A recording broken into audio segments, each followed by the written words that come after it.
가정을 꾸린 한 남성이 있었습니다. 그런데 이 남성은 술에 찌든 삶을 살고 있었는데요. 아내가 아무리 잔소리를 하고 싸움까지 했지만 자기의 술을 먹는 버릇을 끊지를 못했습니다. 하루는 아내가 아주 작심을 하고 남편을 앞에 앉혀놓고 이렇게 다그칩니다. 나를 택할래요? 술을 택할래요? 둘 중에 하나를 택하세요.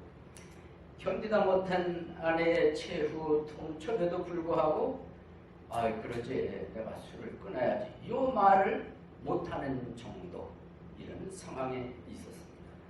말하자면 술독에 빠진 인생이요, 술독에 빠진 인생을 살아가고 있었는데, 그러던 어느 날 옆집에 그리스도인 부부가 살고 있었는데 전도를 받은 거예요.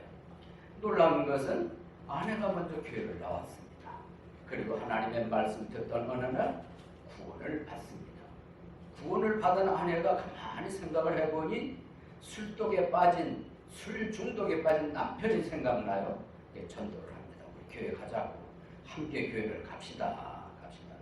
그럴 때마다 이 남편이 이렇게 얘기를 합니다. 아니, 예수 믿으면 팔이 나와 돈이 나와, 난 차라리 닭똥구멍을 믿겠다. 닭똥구멍은 달걀이라도 나오지, 예수 믿으면 팔이 나오냐 돈이 나오냐, 나 안 믿어, 당신 안 나가. 계속 이런 말만 했습니다. 그런데 그 해인가 그 다음 해인가 12월 달에 어찌된 영문인지 남편이 교회를 나온 거예요. 말씀을 들었는데 자기가 예수님 좀 믿고 싶다, 잘 믿고 싶다, 구원을 받고 싶다라는 사인을 보내는 거예요. 그래서 나를 잡아서 어떻게 하면 당신이 구원받을 수 있는지를 성경을 펼쳐가면서 하나하나 자세히 설명을 해줬더니 감사하게도 그날 하나님께 회개를 하는 거예요. 그리고 예수님을 마음속에 개인의 구세주와 삶의 주인으로 모셔드렸습니다. 그래서 자기 입으로 가면서 이렇게 얘기를 해요. 목사님, 오늘 내가 구원을 받았습니다. 구원을 받았다고 얘기를 하는 겁니다. 그로부터 삶 속에 들려오는 소문이 자꾸 이런 얘기가 들려오는 거예요. 하루는 소문이 담배를 끊었다고. 그 사람이 그리고 얼마 있더니 부인이 이런 얘기를 해요. 우리 남편이요, 담배를 끊더니 이번엔 술도 끊었어요. 술독에 빠진 사람이, 술 중독에 빠진 사람이 술까지 끊었대요. 놀라운 얘기죠. 그래서 함께 기뻐하는데 주변 사람들이 이러고 얘기를 한대요. 아니, 그 사람 왜 이렇게 바꿔졌어? 왜 이렇게 달라졌어? 주변 사람들이 놀라워하는데 교회를 나오는 그 사람의 얼굴을 봐도 여기가 달라진 거예요. 얼굴이 바뀌어졌어요. 술독에 빠져 있었으니까 얼마나 얼굴이 검고 이거 말도 못했는데 구원받고 나니까 얼굴색이 보내지고 사람이 기뻐하는 모습으로 바뀌어지게 된 겁니다. 그런데 어느 날 또 이런 얘기가 들리는 겁니다. 동창회가 열렸는데 거기 참석을 했는데 옆에 앉은 친구가 야, 너 술 한 잔 좀 먹어라. 그러면서 술을 권하더래요. 그래서 나 안 먹는다고. 그랬더니 술을 권하는 친구가 야, 너 술 잘 먹잖아. 너 잘 먹는 데가 잘하는데 왜 안 먹어? 이 사람이 다 교회 다닌다, 예수 믿는다. 그랬더니 뭐? 네가 교회를 나가? 네가 예수를 믿어? 야, 교회 다니는 사람 내가 많이 아는데 술만 잘 먹더라. 너도 먹어라. 그러니까 끝까지 거부를 한 거예요. 거부를 하니까 이 사람이 또 넘치게 권하면서 너 아무 잘 알지? 아무 그 사람 교회 나갈 때 집사잖아. 집사인데 술만 잘 먹어. 너 그렇게 유독 유별나게 믿으려고 그러냐? 자, 내가 주는 술이니까 타고 먹어라. 권하니까 이 사람이 이렇게 얘기를 했대요. 그 사람은 그 사람이에요. 나는 나요. 더 이상 술 권하지 마. 그랬더니 술 권하던 친구가 빤히 쳐다보면서 이렇게 얘기를 합니다. 솔직히 말해서 아무게 집사라는데 그게 집사냐? 잡사지? 내가 너를 보니까 진짜네. 진짜 백이네. 믿으면 너처럼 믿어야지. 그렇고 말고 그러면서 동창회가 이제 끝난 거예요. 이 이야기를 본인 입에서 직접 한 이야기. 그래 제가 꾸민 이야기가 아니지요? 그건 그 사람의 감정의 이야기인 것입니다. 여러분, 교회 다니는 것은 똑같은데 예수 믿는다고 하는 것은 똑같은데 평가가 달라요. 한 사람은 그게 집사냐 잡사지 이런 평가를 듣고, 다른 한 사람은 너 진짜 맥이구나, 진짜 잘 믿는 거다, 왜 이런 평가를 들을까요? 오늘 야고보서 읽은 말씀에 그런 이야기가 들어있는 겁니다. 특히 26절 하반절 말씀을 보면 이런 표현이 나오고 있습니다. 하반절이래요. 자기 마음을 속이면 이 사람의 신앙 행위는 헛것이라. 신앙 행위에 헛것이라는 표현이 있는가 하면 그 다음에 이제 27절을 보면 상반절입니다. 하나님 곧 아버지 앞에서 순수하고 더럽지 않은 신앙 행위는 순수한 신앙 행위라는 표현이 나옵니다. 여기에 헛된 신앙의 모습, 순수한 신앙의 모습이 나오는 것을 볼 수가 있습니다. 그래서 저는 오늘 이 말씀을 중심으로 해서 어떤 유형의 신앙 행위인가, 어떤 유형의 신앙 행위인가, 이런 제목으로 함께 은혜를 받고자 합니다. 야고보는 첫 번째로 헛된 신앙 행위는 구체적으로 어떤 모습을 가지고 있는지를 말씀을 하십니다.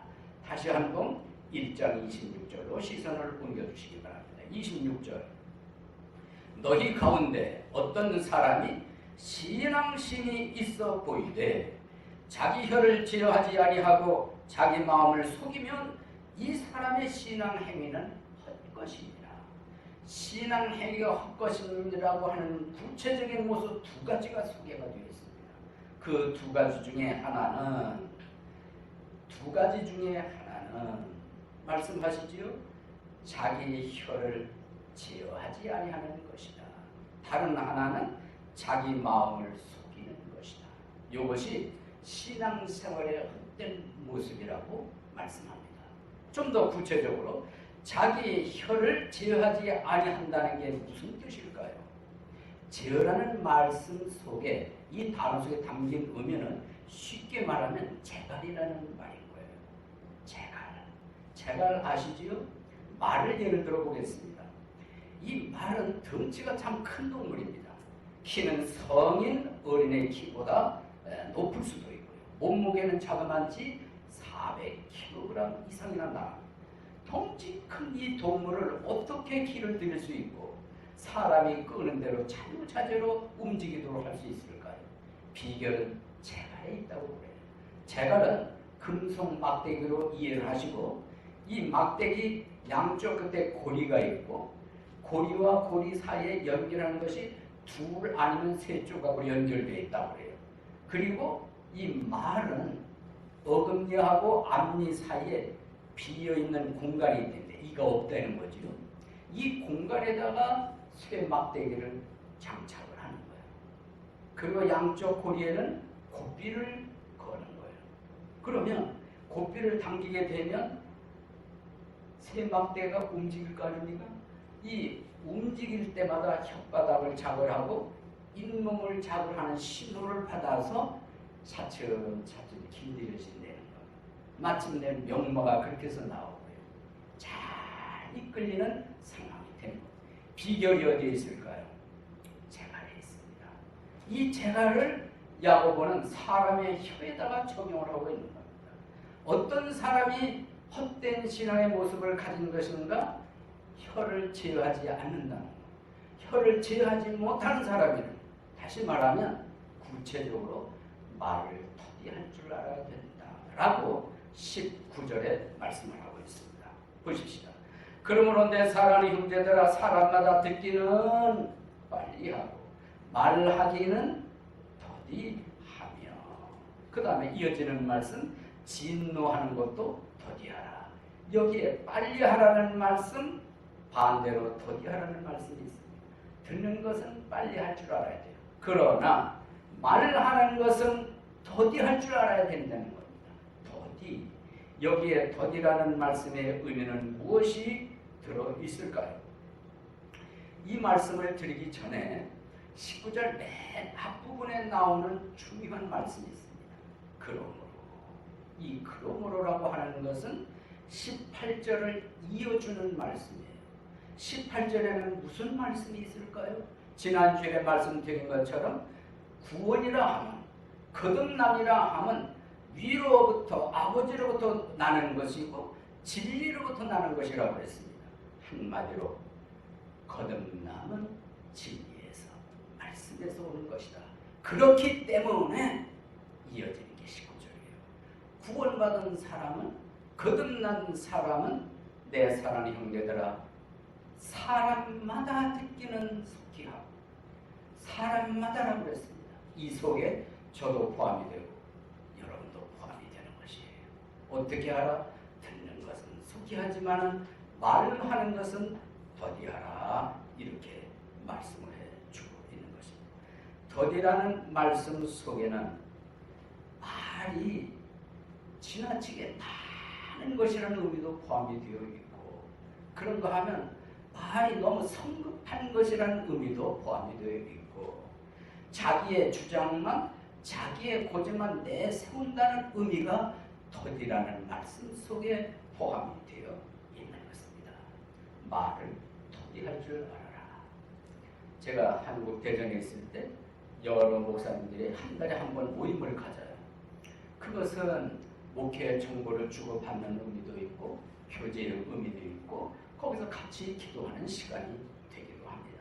근데 모일 때마다 유독 보면은 거기 그 많은 여러 목사님들 중에서 유독 대화를 이끌어가는 분이 있어요. 말이 많은 분이 있습니다. 어느 단체를 가나 모임을 가나 그런 사람이 있기 마련이죠. 근데 이분이 어느 정도냐 하면 쉬지를 않아요. 다른 사람이 말할 수 있는 여유를 안 줘요. 자기만 얘기를 해요. 그러다 시간이 되면 벌써 시간이 이렇게 됐어? 어떻게 오늘은 나만 얘기를 했네. 다음엔 당신도 좀 얘기를 하라고. 그러자고. 그래서 시간이 흘러서 그 다음 모임을 차려야 되면 똑같은 현상이 반복이 돼요. 다른 사람이 말을 할 수 있는 기회를 안 줘요. 자기 할 말이 많은 거예요. 나누고 싶은 이야기가 많은 거예요. 그래서 어느 날 김 목사 날고 철고, 아니 김 목사는 왜 말을 안 해? 말 좀 해. 그래서 제가 이렇게 얘기를 했어요. 할 만한 실력도 없지만은 할 만한 얘기할 만한 시간도 안 주시더만요. 그랬더니 옆에 있는 사람이 다 웃었어요. 웃는 의미를 아시겠죠? 그 순간 그 목사님 얼굴을 쳐다봤더니 얼굴이 변하더라고요. 어떻게? 즐거운 빛이 아니에요. 거면적은 얼굴빛이죠. 여러분, 말을 하기를 어떻게 하라고요? 더디하라. 속도가 느리다. 그 말의 의미가 아니죠. 할 말은 해야죠. 그러나 자기 주장만 말하지 마라. 자기 고집만 말하지 말아라. 그리고 상황을 봐서 자기가 말을 할 때 말을 해야 되는데 안 할 말을 막 성급하게 조급하게 그런 차원으로서의 말을 제어할 줄 알아라. 이런 의미로 말씀을 해 주신 것입니다. 여러분, 사도 바울 아시죠? 사도 바울이 누구 밑에서 공부를 했다고요? 가말리엘. 아주 유명한 사람입니다. 최고 학벌을 자랑하는 분 라비였습니다. 그분의 아들이 있어요. 그분의 아들이 시몬이라는 사람인데 그분도 라비가 되었습니다. 문제는 사도 바울이 가말리엘 밑에서 공부를 했고 그 아들이 어쩌면은 오늘 본문을 기록한 야고보와 동시대 인물이라고 많은 분이 얘기를 해요. 근데 이 아들 시몬이라는 라비가 이런 얘기를 했습니다. 나는 나의 모든 날 동안 현명한 여러분들 사이에서 자라왔는데 사람에게 있어서 침묵보다 더 좋은 것은 발견하지 못했다. 침묵의 가치를 이야기했어요. 유명한 말이 기억나실 겁니다. 말은 은이요 침묵은 금이라고 그랬습니다. 침묵은 보석으로서의 가치가 있다고 그랬습니다. 이 침묵은 말의 향료요 향기라는 조용한 명언들이 있습니다. 그만큼 말을 적게 하는, 더디게 하는 가치를 말씀을 한 것입니다. 솔로몬도 잠언 10장 19절에서 말이 많은 곳에는 죄가 부족하지 아니하거니와 자기 입술을 금하는 자는 지혜롭다 말씀을 했습니다. 형제 자매 여러분, 오늘 이 말씀에 야고보가 우리에게 주시는 교훈이 뭘까요? 구원받은 사람은 헛된 신앙생활이 아니기 위해서 혀를 조심하라고 그랬습니다. 말을 더디할 줄 알라고 그랬습니다. 뿐만 아니라 진노하는 것도 더디하라고 그랬어요. 진노라고 하는 것은 화내는 것, 성내는 것, 분내는 것을 의미하는 것입니다. 많은 경우에 우리들은 화내는 것에 있어서 조급해요. 불같아요. 이 화 때문에 얼마나 많은 손실이 오는지 몰라요. 그래서 불같은 화라고도 말하고 화산이 폭발했다고도 하고요. 이 참지 못한 분노, 급한 분노 때문에 불을 막 지르잖아요. 흉기를 막 사용하잖아요. 사람을 죽이기도 하잖아요. 어디서 오는가? 급한 진노, 급한 화, 성급한 화, 여기서 오는 겁니다. 화를 참지 못해서 그래요. 그래서 우리 한국은 자주자주 쓰는 게 홧김에 그랬다.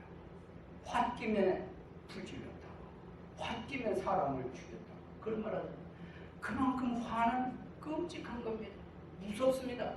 야고보가 왜 이 말씀을 할까요? 헛된 신앙의 표가 뭔 줄 아냐? 너무 빨리 화를 내.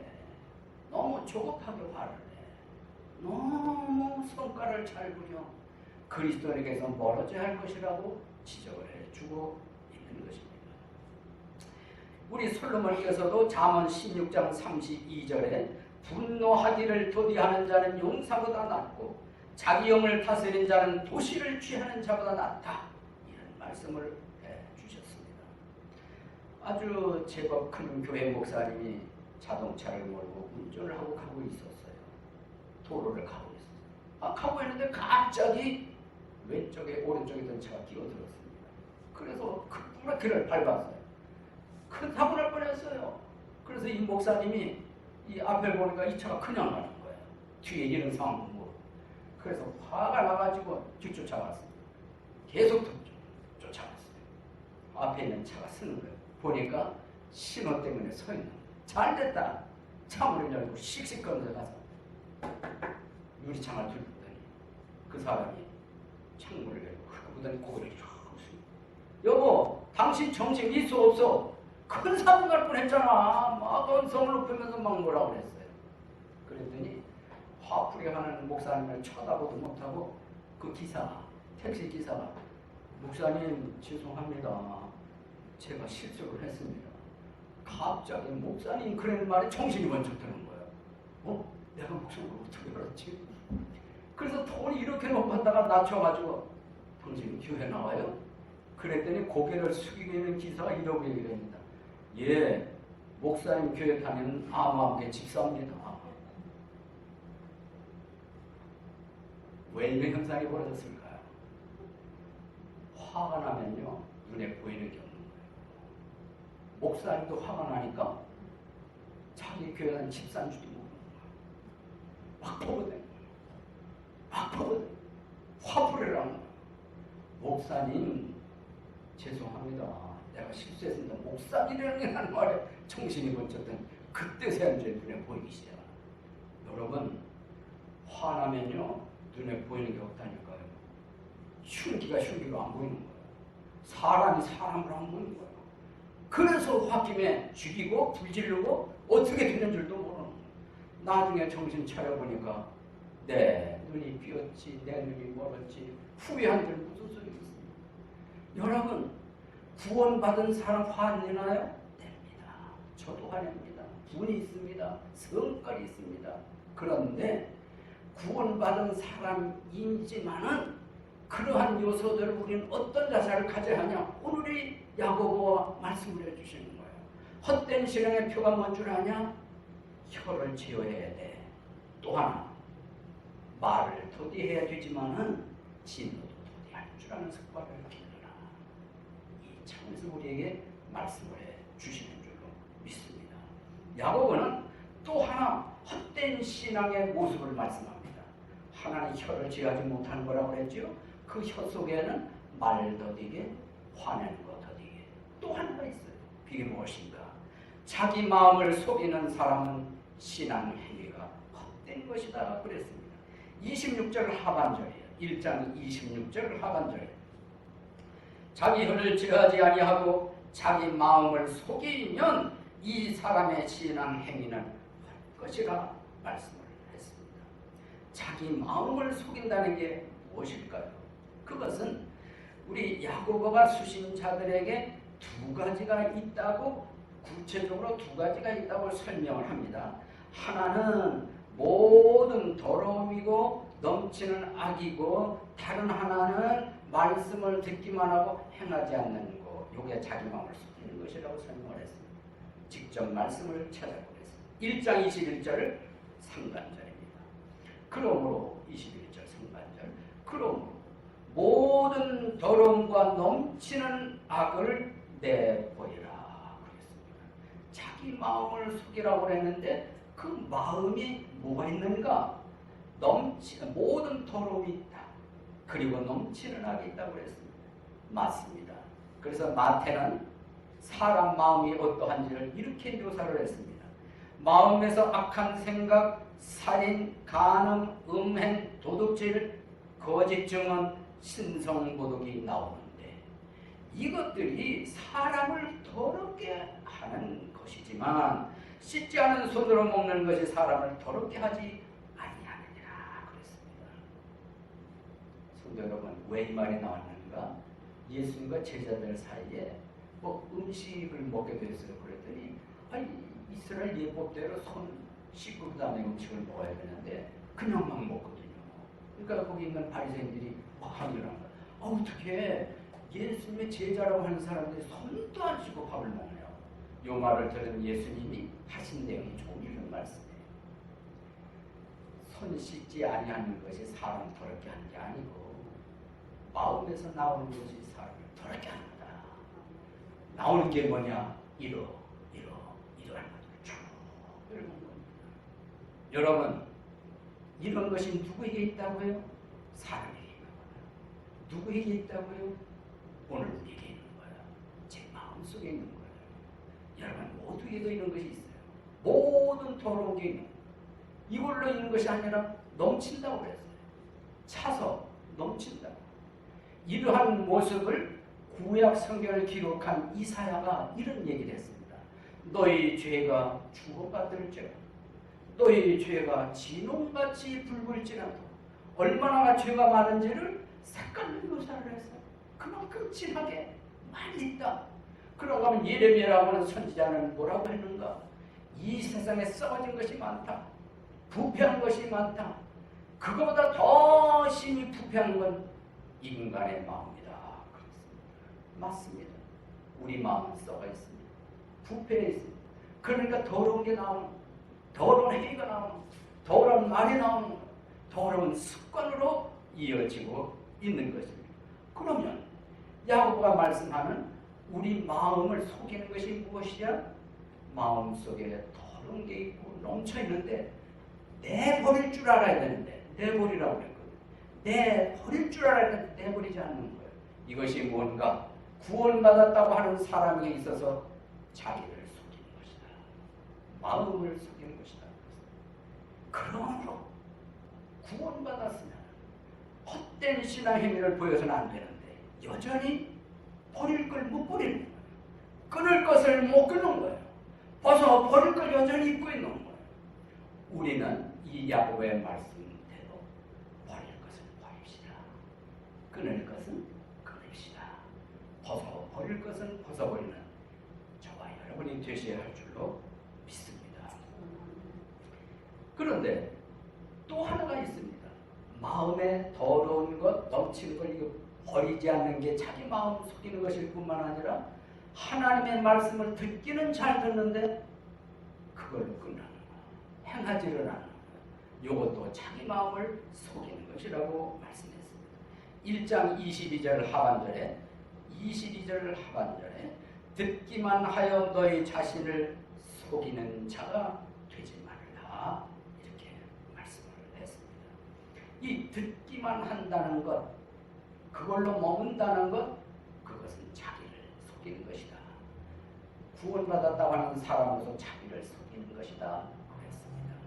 이제 이것을 자세히 설명하기 위해서 야고보는 거울을 예로 들고 있어요. 23절로 24절에 나오고 있습니다. 23절 보실까요? 누구든지 말씀을 듣고 행하지 아니하는 자는 거울로 자기의 본래 얼굴을 들여다보는 사람과 같으니라. 그는 자기를 바라보고 자기 길로 가서 자기가 어떤 사람인지 즉시 잊어버리거니와. 이것이 자기를 속이는 거라고 말씀을 했습니다. 어렵지 않지요? 금방 이해가 되죠?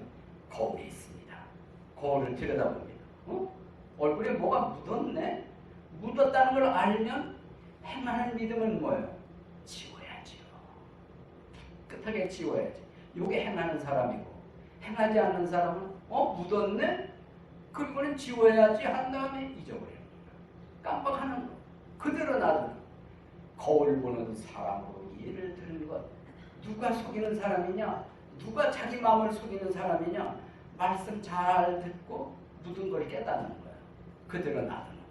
실천을 안 하고 행위를 옮기지 않는 그 사람이 자기 마음을 속이는 것이다. 나는 어떤 사람인가? 나는 어떤 믿음을 가진 사람인가? 성도 여러분, 야고보는 크게 두 가지 신앙 행위를 말씀을 하는데 여기까지가 하나를 말씀합니다. 헛된 신앙 행위는 바로 이런 거다. 이런 거다.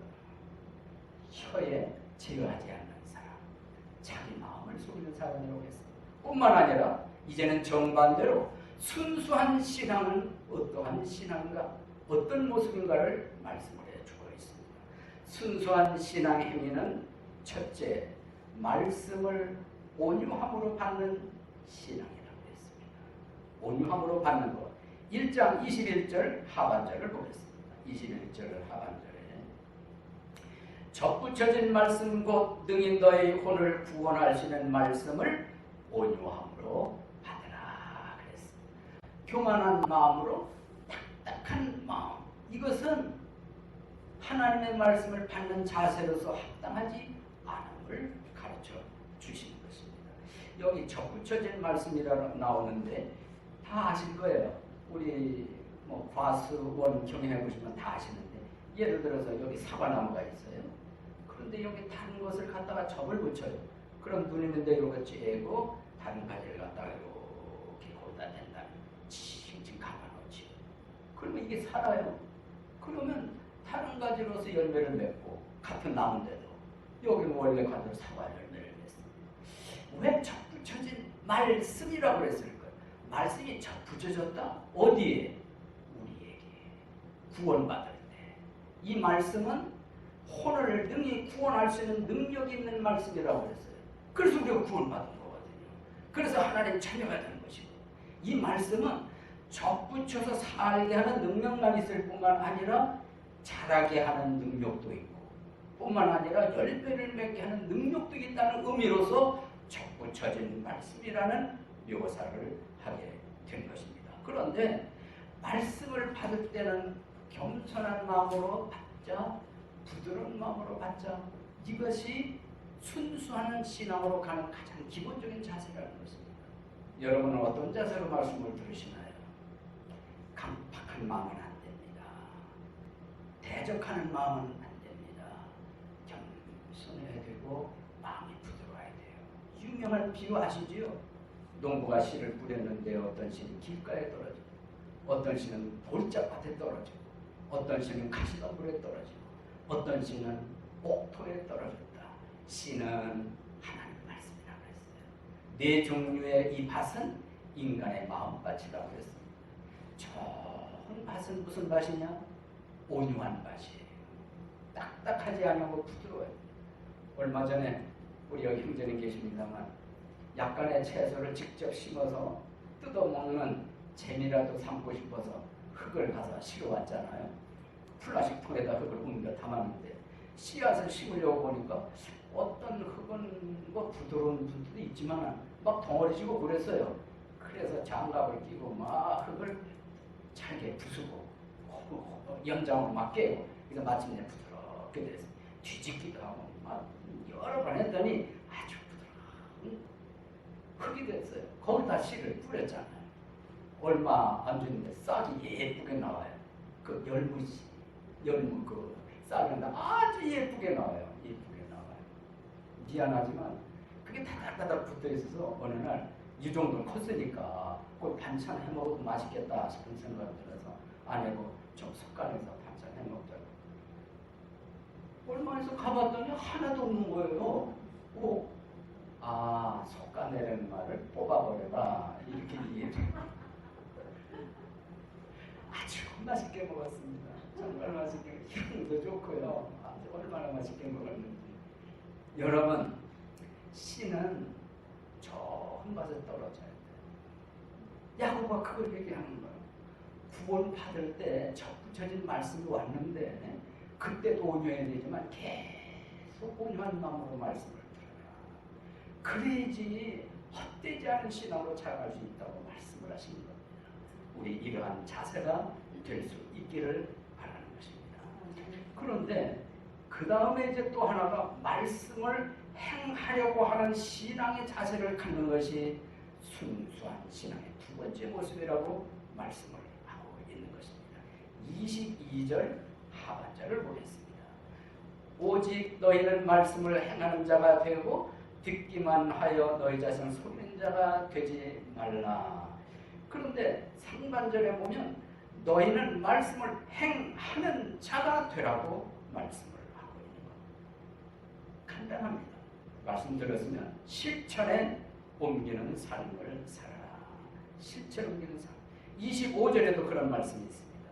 누구든지 자유롭게 하는 완전한 법을 들여다보며 그 안에 거하는 자는 듣고 잊어버린 자가 아니요 그 일을 행하는 자니 이 사람은 자기가 행하는 일에 복을 받으리라 말씀을 했습니다. 이 완전한 법이 나오죠. 완전한 법은 하나님 말씀이에요. 앞에 설명하기를 자유롭게 하는 완전한 법이라고 했습니다.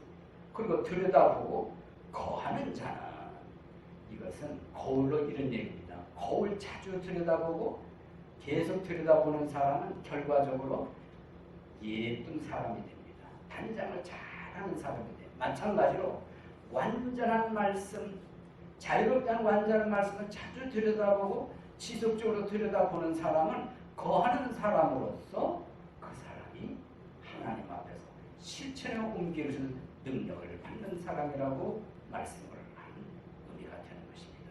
시편 19편 7절로 8절에 주의 율법은 완전한 혼을 회심시키고 주의 증언은 확실한 단순한 자를 지혜롭게 하며 주의 명령은 순수한 눈을 밝게 한다 라고 말씀을 하고 있는 것입니다. 우리말 속담에 구슬이 3마리라도 꿰어야 오배라고 했습니다. 우리 아무리 좋은 말씀이라고 하면 무슨 소용이 있습니까? 귀한 말씀이라고 얘기하는데 무슨 소용이 있습니까?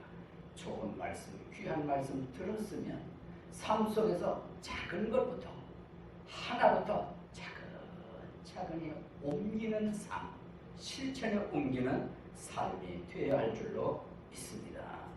근데 우리 어떤 동네에 그 자파상을 하는 사람이 있었습니다.